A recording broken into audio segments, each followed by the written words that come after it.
this is Russ. Yeah, I'm back out on the road again. So what am I riding today?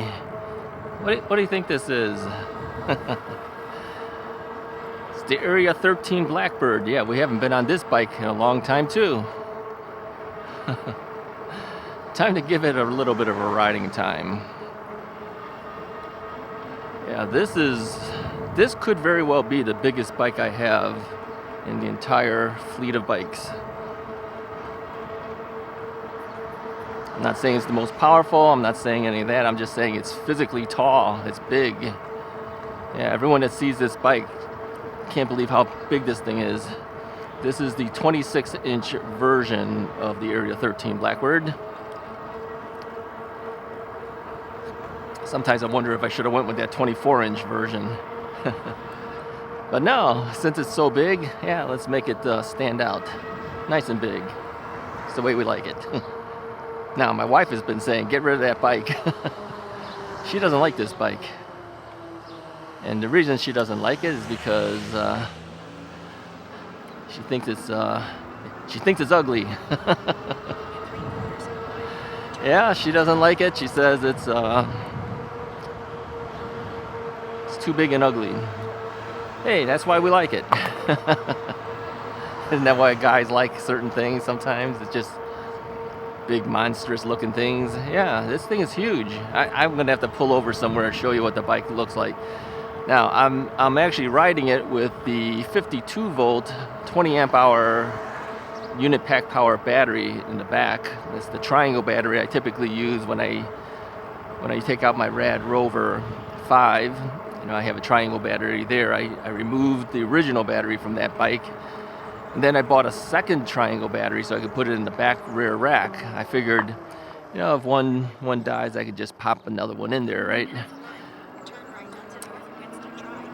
But what I ended up doing is I made a wiring extender so I could just leave that triangle battery on the rear rack and then connect it.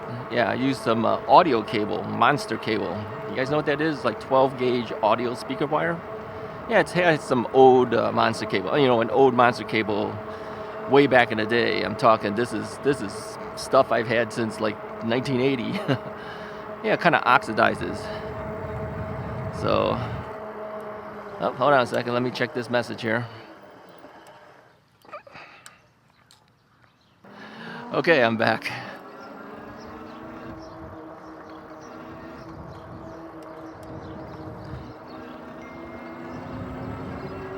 So, yeah, what were we talking about? I lose my train of thought whenever messages come in. Whoa, nice pop there. You know, you run over things, sometimes things pop out of your tires. Hopefully you don't poke a hole in the tires.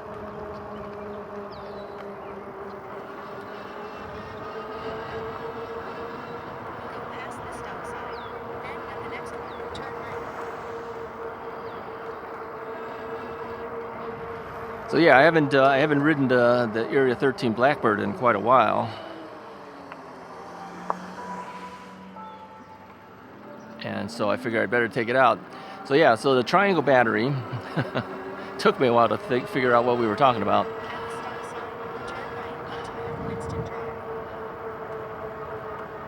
Triangle battery basically said that you should, I'm not going to turn here, I'm just going to keep going forward because I know I can. Triangle battery says that you know, if you hook up this cable, you can run the 52 volt battery on a 48 volt system here. At least for this bike. I don't know about other bikes, so don't quote me for it. It's not that different, really. And being a 20 amp hour battery means I have more range. So I was taking the Rad Rover 5 with two 20 amp hour batteries with me, and I'd go all the way out to the Botanic Gardens, which is about a 60-mile ride back and forth.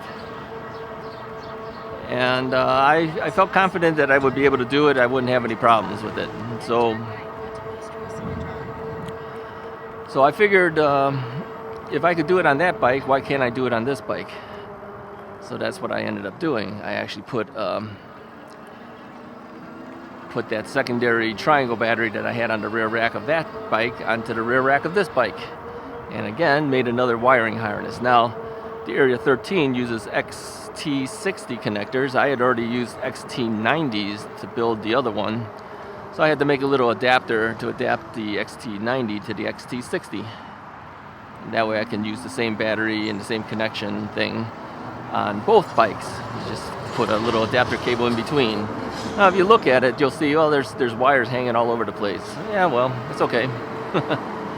And what's nice about this bike is that the controller and the battery connection, everything is on the outside. It's easy to get to.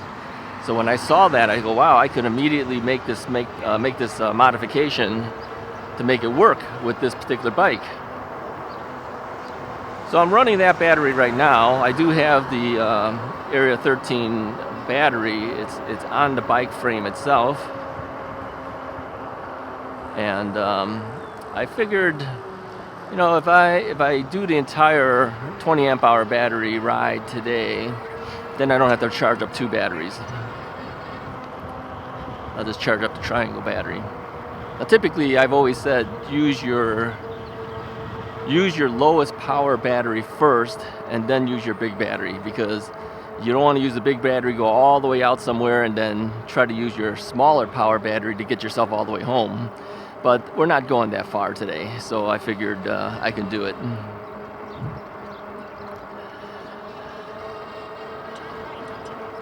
So where are we heading today? Yeah, we're heading to Busse Woods today.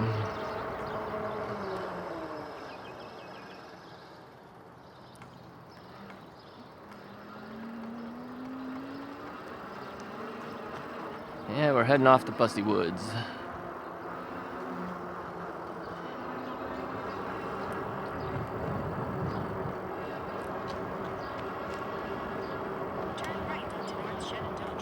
We tried to go to Busse Woods before. We never made it. But we'll do it today. Now you might be wondering what happened to the video on Friday. Yeah, I had some personal things I had to take care of, and by the time that stuff was all over and done with, I wasn't able to get a video out by Friday. So this video should be out for Saturday, hopefully, if I get things done. I have another review to do, not a bike related, well, it's actually technically bike related, but it's not a bike, okay. I was hoping to get that one done this week, but again, personal stuff gets in the way and you just can't get to it.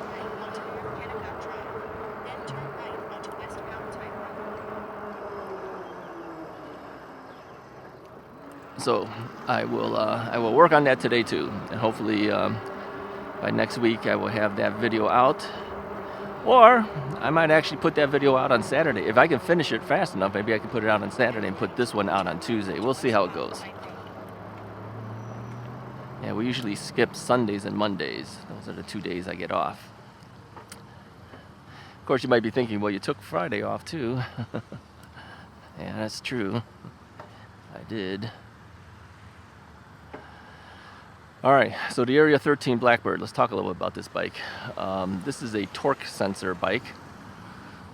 You might be thinking, well, Russ, you don't like torque sensor bikes. I never said that.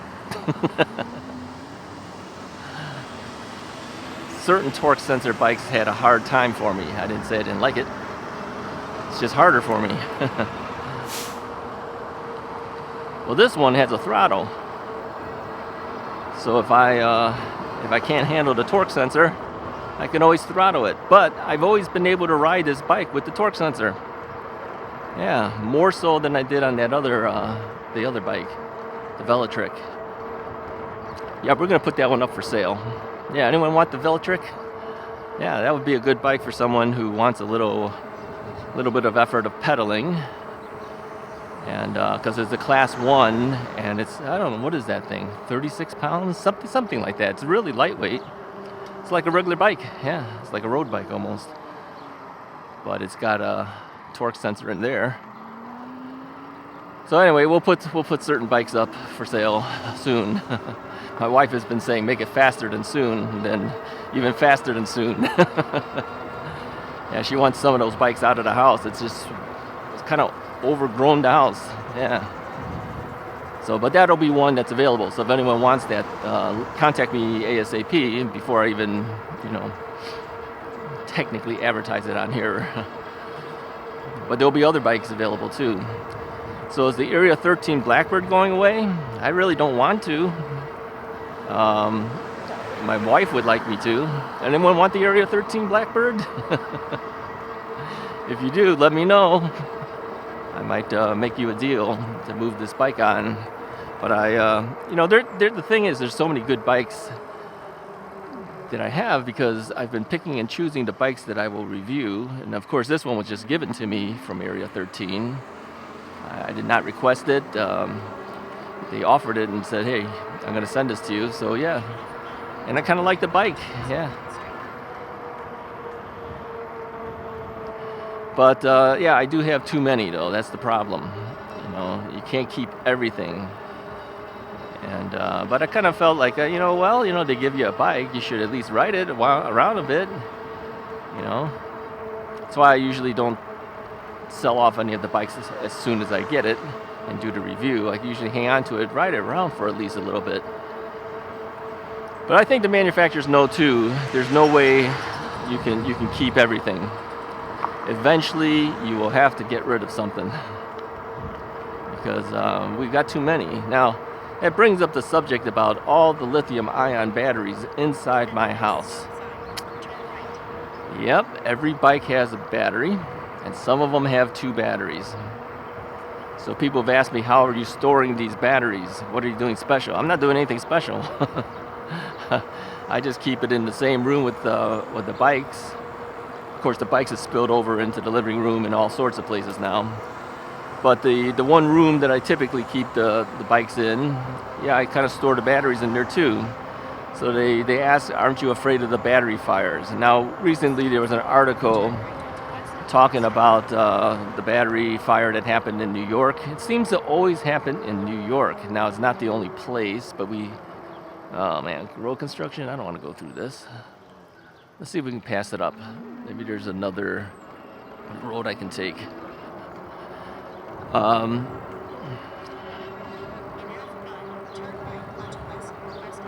yeah, we don't want to take Northwest Highway. I think we may have had to take that road. Is there another road up ahead I could turn off on? I don't think so. I may have to go turn around and go back on that road. Let's do that. Yeah, I'm not thrilled with doing Northwest Highway. No way. We're going to turn it around. We'll go down the construction road.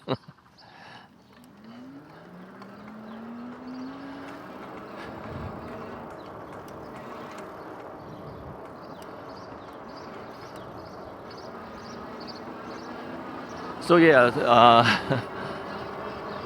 why is it always in New York? Well, there's a lot of delivery drivers there, a lot of bike delivery riders there. And I think a lot of them don't use the best e-bikes sometimes. They may not be using the best batteries, from what I've heard. And if that is the case, that's why they're getting the battery fires when they charge it all up. Let me check something here. I hear some clicking going on. Let me move over here. Let me get off the bike for a second. Well, maybe it's a good time to show you the bike. All right, let me just show you the bike real quick here. This is what the bike looks like. You can see the triangle battery there. What I'm hearing clicking is all the cabling that I have down here. Let me show you. It's kind of it's kind of bouncing and hitting the fender, so I hear just clicking sounds. I don't know what's the best way to do it. I guess I just kind of stick some extra. This wire is the one that's for this battery, which is what comes with the bike. So I just kind of have it sitting here, so it kind of clicks because of that. Let me think. Yeah, see, it's connected to the battery over here. Let me think, if I stuck this in further, maybe Tuck it in further here. Zip the zipper on it. I think that'll do it. All right, let's get back on. By the way, this... I still hear some clicking. Oh, what are you gonna do?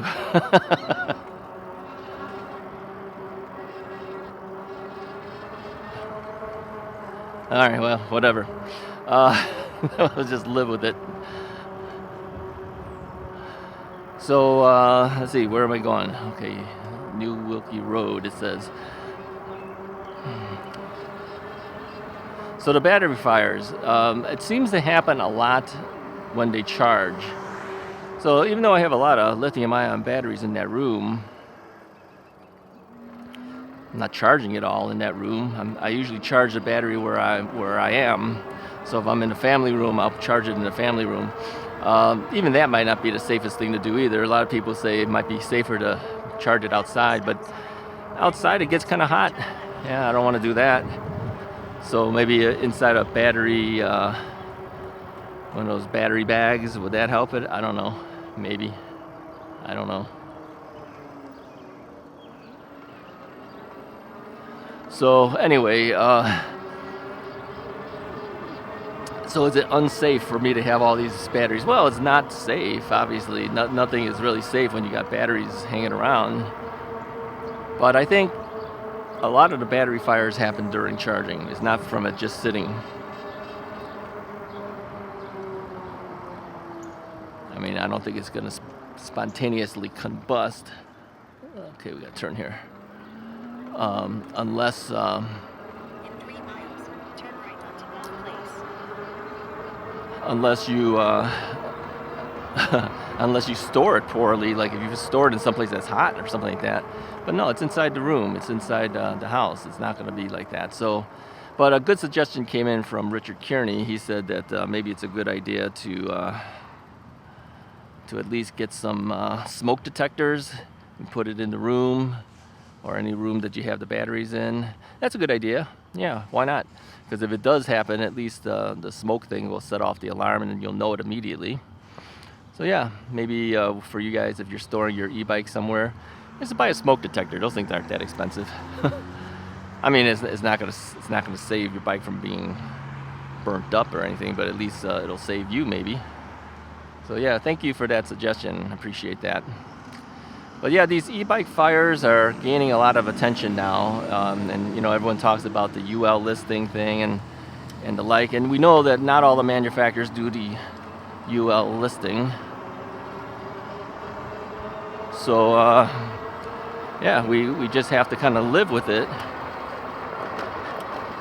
until all the manufacturers do decide to do something like that. But it's not a requirement in order for them to sell the bikes. So it's an expensive and long process. It's just something to think about. You know, it's not available on every single bike. So I'm on the road now with cars. This is not how I typically have gone before. I mean, this stretch of the road I'm not usually on. But we are today. I've ridden this before, but...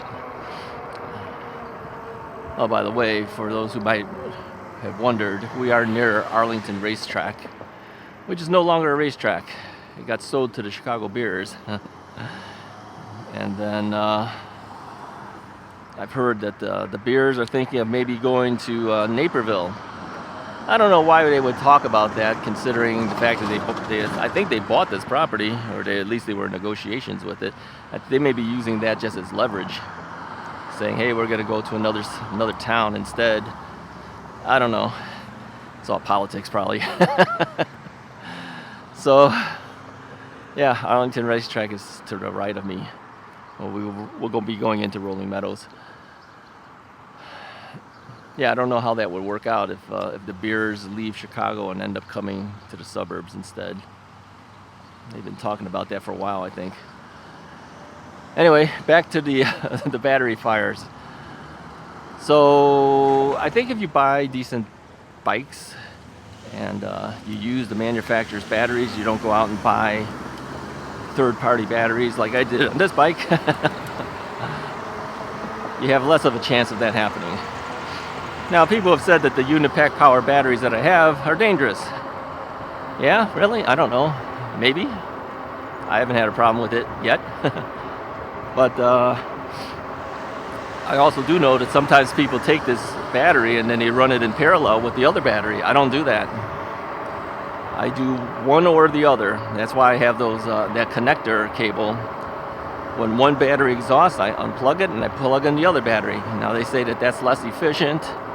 You'll get more ability for your bike if you run them both together at the same time. Well, yeah, but you also take the chance of the fires. You see? So I'm not going to do that. I'm not interested in the super performance of everything. I just want the range. I just want to be able to go farther. So if I don't go as fast or if I don't get as much mileage out of it because of that, then oh well, as long as it got me there and back, I'm okay with it. So that's how I see it. So not everyone thinks the same way. There's nothing wrong with doing it my way, nothing wrong with doing it their way, but their way sometimes could be a little risky.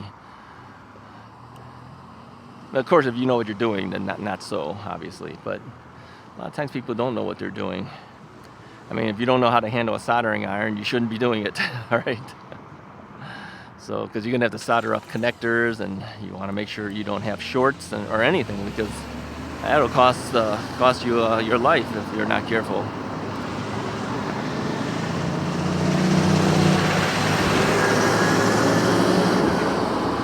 So the Area 13 Blackbird, yeah, I think it does about 25 miles an hour.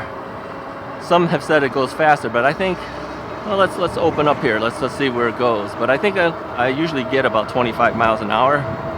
Let's see if we go any faster. 26. Oh, it's doing better than we thought. 27. 28. 28.2. Oh, 28.6. So yeah, we can do 28 miles an hour on it. I don't think I've ever had this bike up that high. Maybe it was just because I was never on any roads that were level enough or something. Yeah, I'm not going to go that far, not that fast, I mean.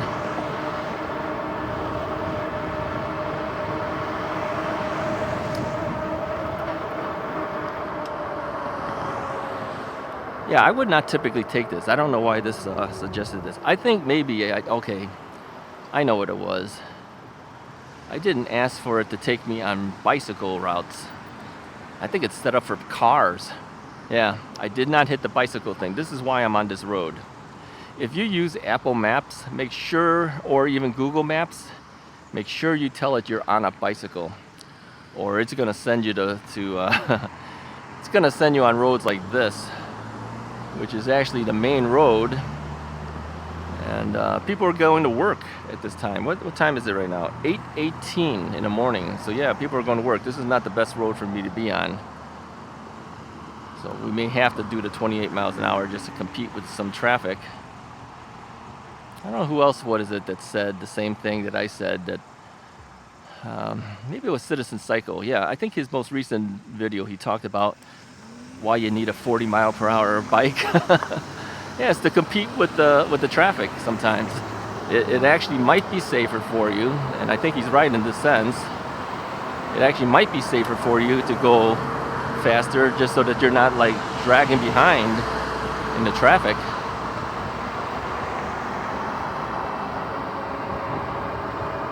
So anyway, I am where I am. I have no option at this point. I have to do it because I'm already on the road. I gotta go. I mean, this is a 40 mile per hour zone.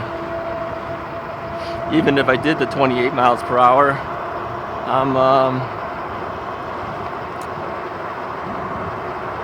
I'm still lagging behind, right? I mean, all those cars passed me up.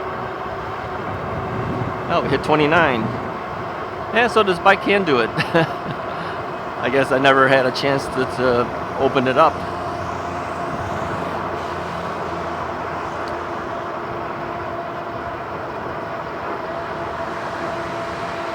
But yeah, this is kind of an intimidating looking bike. You know, it's got the front fork is an inverted fork, so it's got that fender that sticks way up, because if you bounce the front at all and that fender is like right next to the wheel, it'll hit the wheel. So that's why the thing is way up on the top like this. I always wondered would that really help out, but I guess it does, because if you're splattering yourself with water, even just having that fender there will kind of cut down some of the water splash. May not be as good as if the fender was right next to the wheel, but again, like I said, this is like a motorcycle inverted fork. It's not like the typical bicycle forks that have suspension. So everything looks upside down. So that's why it kind of looks kind of intimidating. Big matte black bike. Yeah, it's tall, no doubt. So yeah, to ride this bike, I have a 30.5 to 31 inch inseam. I'm 5'10". I would suggest anyone considering this bike be at least that. If you're not at least that, you'll probably think it's too big for you.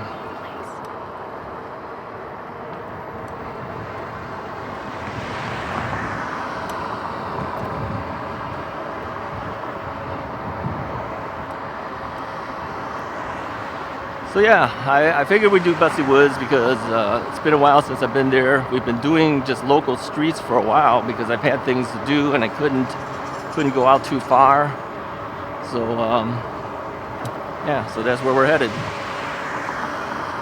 Now I can see people saying, you know, they don't want this bike on that trail because it's kind of an intimidating looking bike. Especially with that triangle battery in the back too. It just makes it look like you're carrying a lot of stuff, which you are. Oh, I'm wearing my new X-Nito helmet. Yeah. And thank you to all you guys who have been buying the X-Nito helmets too and using the Russ is Right discount code.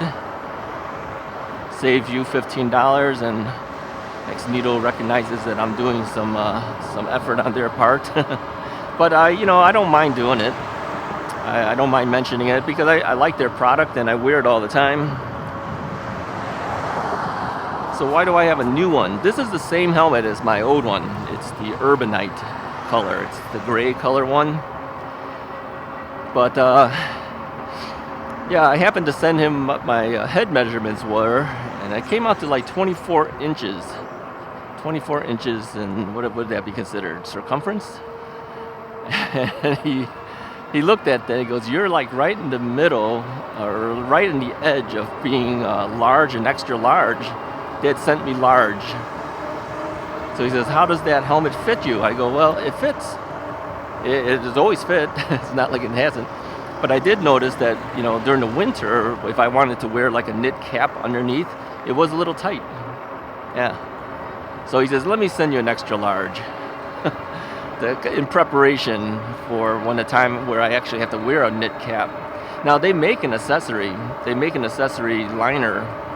I think RV Enthusiast has one because I've seen him wear it. It's kind of like a cap, but it has like ear muffs connected to it. I may ask them for one of those by the time we get to winter time. So if they're watching, yeah, send me one of those. Send me one that'll fit the extra large. I don't know if there's I think there's just a large and a medium, if I'm not mistaken. So yeah, send me one of those things. I think that might actually help me for winter. I don't need it now, obviously, so, but later probably will. All right, let's move over here.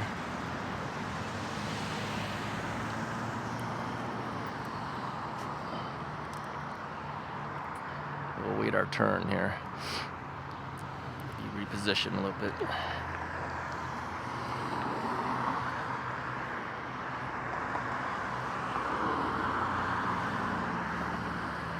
So they kind of like you being up here because there's a crosswalk here, and there's a little stop button you can push to kind of give us a crosswalk thing. This is a busy intersection, of course, so we just have to wait our turn.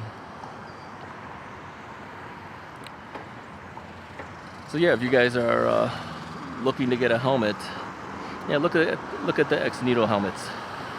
I know it's a little more costly, but you know, it's rated to 28 miles per hour, and I think that's the key to it. I mean, it's nice that it also has lights in the front and lights in the back that blink. I always turn it on. Sometimes I forget, and I always have to reach over and turn it on. But yeah, it's nice to have it. So thank you to Ex-Nito for sending me a second helmet. So what's going to happen with the other helmet? Well, I actually have stuck on top of it the Insta360 mount. I've been hand holding the 360 on their invisible selfie stick more so than on the helmet. So I think that helmet will just be a backup helmet for me when I don't want to record something. I just want to take a ride, and I don't want the microphone and the cabling and all that stuff to deal with. I'll just wear that helmet then.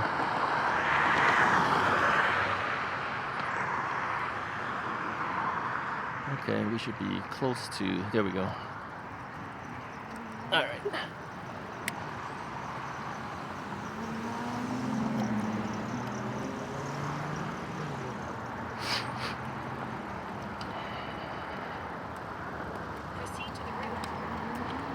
Okay, so we're going to let her go ahead of us.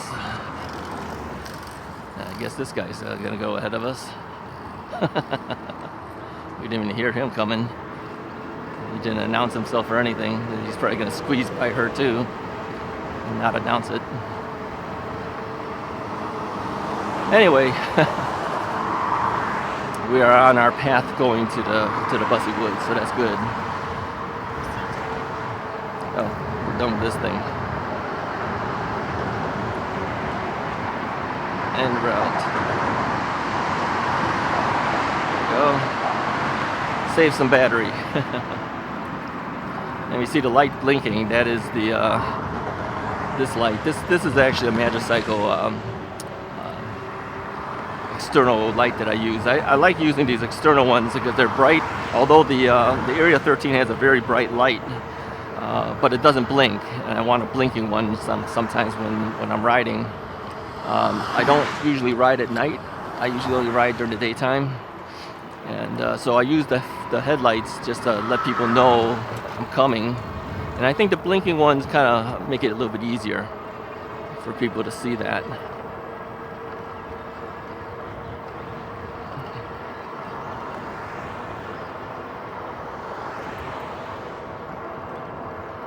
All right. So the Area 13 has the trigger shifters. So you have a trigger shifter for the SRAM derailleur. And being a torque sensor, the harder you pedal, the faster you go. So all of this pedal assist stuff here, 1 through 5, yeah, doesn't mean a whole lot to me.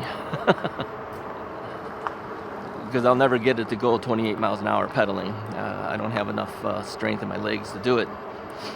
So if I need 28 miles an hour, we're going to throttle it to get there. As you know too, a lot of times when I'm on camera, I don't pedal anyway. I don't want to sound winded when I'm talking to you guys. So if I pedal, it's usually I pedaled when I head home. So I'm not as tired out anyway, even though I've been on the bike for a while. I'm not as tired out because yeah, I'm just sitting. I'm not doing a whole lot other than sitting if I'm throttling. So I think when these torque sensor bikes have a throttle, I'm okay with it then. I have something to back up on. If I can't pedal any further or I'm suffering, then I could just throttle it. That's the one thing with the Velotric I couldn't do, and that's why I'm going to move it on, is because there is no throttle on the Class 1 bike. So you have to pedal. And that's why a lot of times I was only at 9 to 12 miles an hour, because I'm already tired out. I can't pedal anymore. So you have to be in decent condition, I think, to ride that particular bike and to use it to get some exercise out of it that way.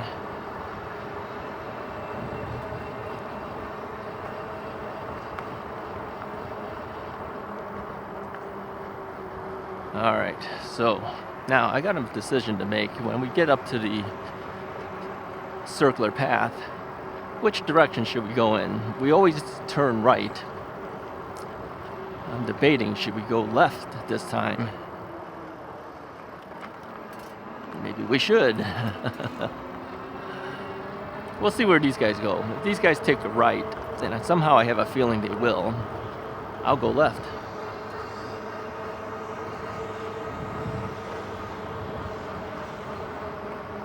All right, so now a path like this, the stated speed is 15 miles per hour.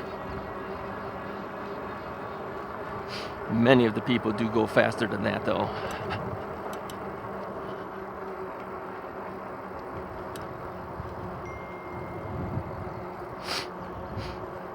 Yeah, it's still sniffling. It's not cold or anything. I do have my long sleeves on because it's for the UV portion of it, and I do have my gloves on. And no, I didn't put any sunscreen on. I know I should. It's just so greasy. I just don't like it.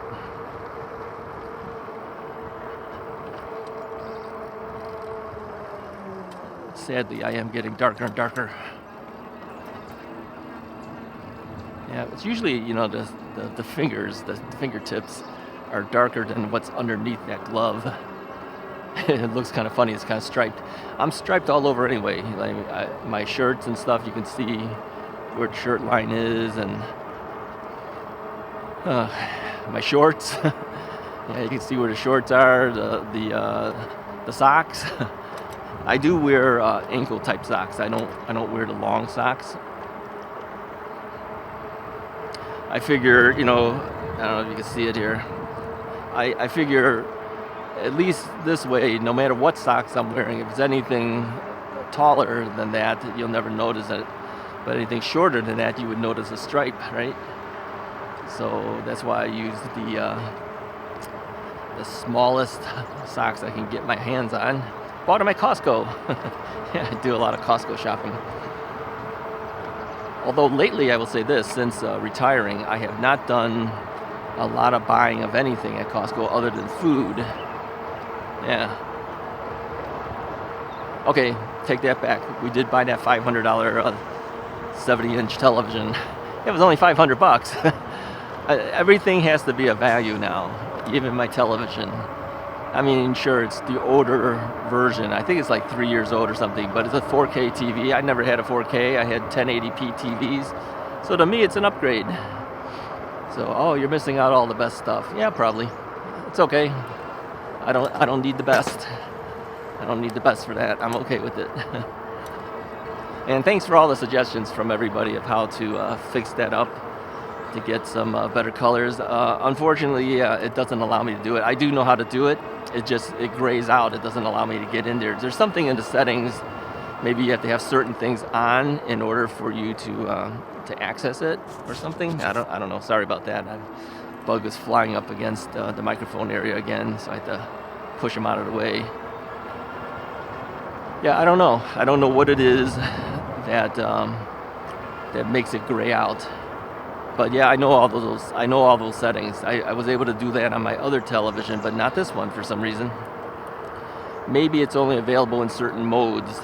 That's a possibility. But I did get it to adjust to the point where it was acceptable. I find that greens tend to look oversaturated. The other colors not so bad, but green always seems to be a little more saturated than I like. Like, if you see the green grass, it's not as brilliant as you see it on that television. In real life, that is. So I just learned to accept it, but I have toned down the green a little bit by lowering the color intensities. I mean, everything else tones down a little bit too, but that's okay. It gives you a more vibrant look, but that's not the reality of it. I like seeing it naturally. As a former photographer, we liked getting the colors exactly the way we saw it. Although there are some photographers that like, more saturated stuff. All right, let's see where these guys go. There's a lot of people on bikes here today. Oh, one guy's going one way and one's going the other. Let's go to the left. Okay. Let's go this way.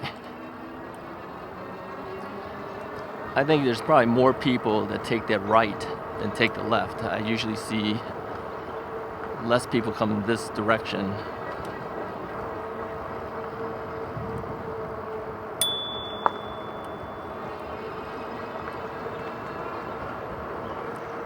Now the thing with Busse Woods, I don't know if I've shown you guys before, but yeah, they have elk out here. This is Elk Grove Village, so they have elk. There's 4 elk that are out here, and on occasion we do see them. I mean, they're always there, but sometimes they're hiding. The only thing is with the GoPro, it doesn't really do well for close-up stuff. It's really more the wide things that I have it set for, so you can see more width of the ride. So even when the elk are closer to us, we don't really see them that well. If I remember, I'll put a photo up, but sometimes I forget. You know, in the editing, sometimes I just go through it really quickly, and I just forget to put up photos or things that I said I'm going to put up, and I forget to put it up. So forgive me for that if I missed to do it. But if I remember, I'll see if I can find an old photo of one, so you can see what they look like. They're big, yeah, they're big antlers and everything. So the people will come out here and you know, they'll take their kids and they'll watch the elk. It's like being at the zoo almost.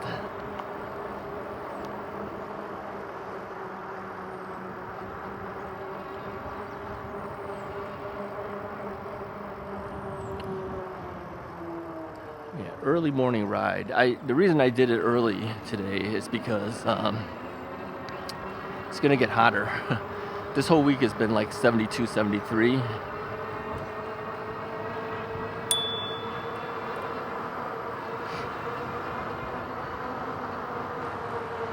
So I just want to get out here early so I don't have to deal with the heat. Yeah. Plus I know I have that other review to do today, which I'll do inside the house. Actually, I did part of it outside already, and then I'll do the other part of it inside the house. Just kind of do a studio thing of it.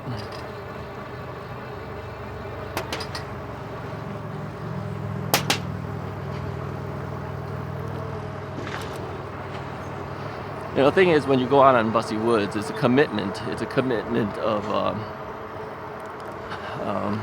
I think it's like 12 or 13 miles around. You know, if you start on it, you got to finish it, because you're like in the middle of the forest reserve if you don't. So before coming out here, you got to make sure your bike is in good order. You don't want to be stuck out here.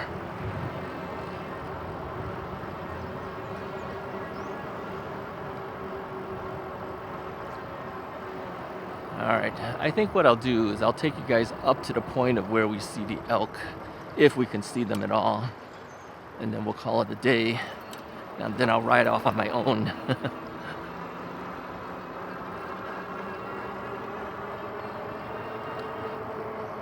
Yeah, under certain areas, like right here, I know it's hard to tell on the GoPro, because the GoPro will lighten things up a little bit if it's too dark.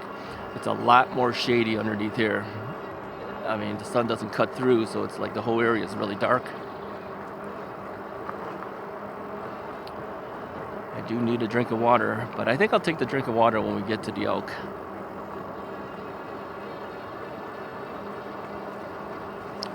So there seems to be a lot more bike riders out now.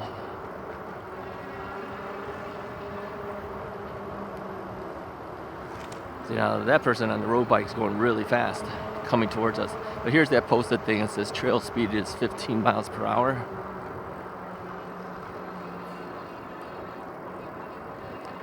I know we don't always observe that, but I have tried since being here on Busse now to try to stay within, let's say, 15 to 18 miles an hour if I remember to. Sometimes I'll blast out a little bit, but usually I try to stay in that area. And usually after Busse Woods too, you know, I usually go and get Chinese food, but it's too early in the morning. Because yeah, we passed the Chinese place when we were riding to get here.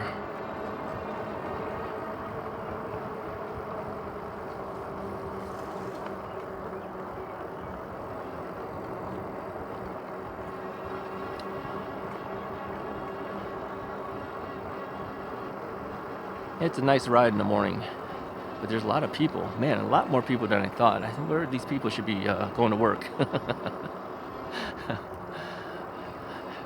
I should be going to work, right? That's called retirement, okay? But again, like I said before, you're technically retired if you're doing a YouTube channel. I don't know. Maybe not.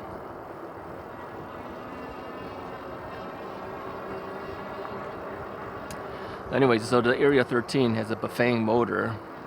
You can hear the motor, but I think the Traxxas that we recently reviewed, you can hear that motor a lot louder than this one. But yeah, whenever I throttle, you might be able to hear the hum of the motor.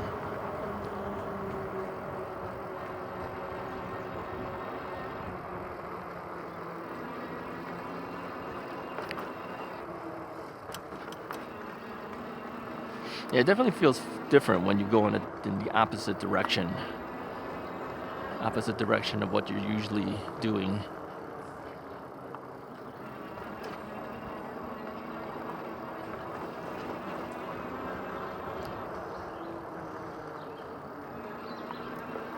Yeah, definitely a lot more bikes out here.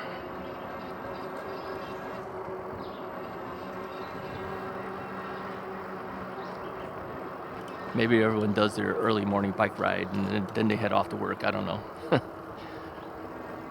Who knows?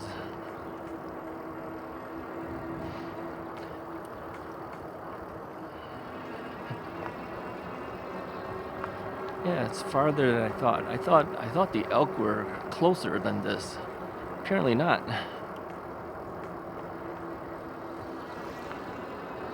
We'll eventually get there. Sit tight with me. I know there's a number of you that like the long videos. Others don't.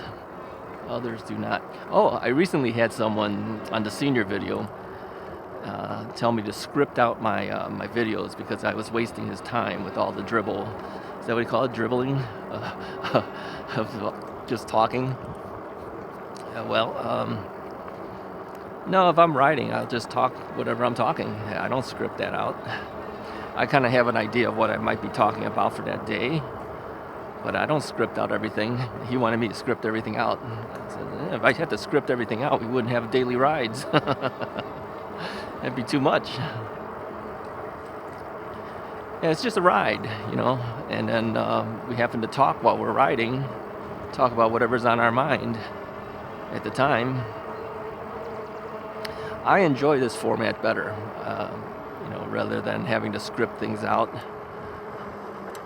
I mean, even my reviews, I know other people do reviews better than I do, but you know, it's what I observe and what I think about when I look at the bike. Things that I've observed when I'm riding the bike before doing a review. That's how I do it. I mean, there might be some people who actually script it out. Because I know that there are YouTubers who cut everything. You know, if they make one word mistake, they'll cut that and then start again. And I don't do that. If I make a mistake, I make a mistake. It's just the way it is. It's a lot less editing involved, I'll tell you that. You know, I'm not editing every word. I've seen some videos where, you know, within the one sentence, the guy edited it like 3 times. So you're kind of taking sections of one sentence and joining it to another sentence. That's just too much effort. The 360 camera too, let's talk about that. You know, how come it's not on all the videos? That's a lot of editing for that video with a 360. So I only use it to show me riding, and I typically just use it on the reviews of bikes. Traxxas, I didn't do that. Maybe I'll do that on the range test or something, show you how it looks like when I'm riding it. So I'm only using it for short little things, you know, maybe a minute here or a minute there, but I haven't been using it for other things. Yeah, but it does take a lot of editing time. On your left.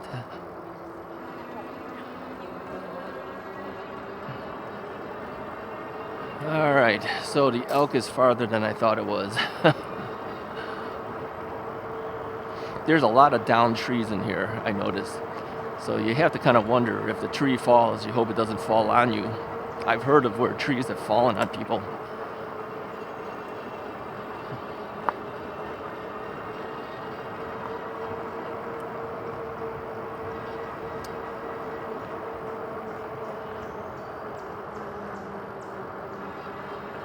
All right, I think we're getting close.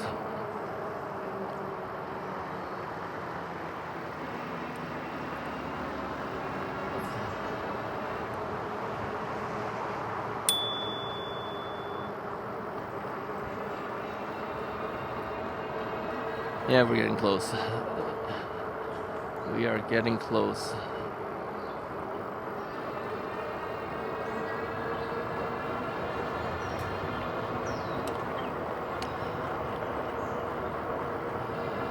All right, I think it's right after this.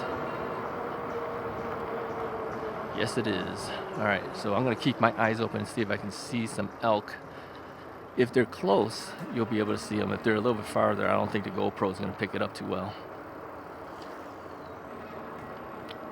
So I usually go a little slower. It'll be to our left, by the way. You see the fenced area. I don't see them. I'm looking. I mean, they could be farther in too. It's not like they're always by the fence line here. I don't think we're gonna be lucky.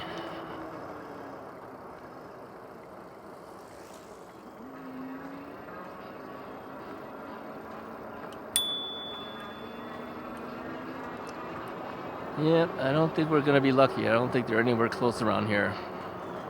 I'll have to put a photo up from last time. Last year, actually, I think those photos were. No, don't see them. Don't see them. I'm still looking. I haven't given up yet. But usually if they're out, other people are gathered around anyway. Since no one's gathered around, I don't think they're out. Oh, that's too bad. Well, okay, we'll go over the bridge and then we'll call it a day. I always liked this bridge.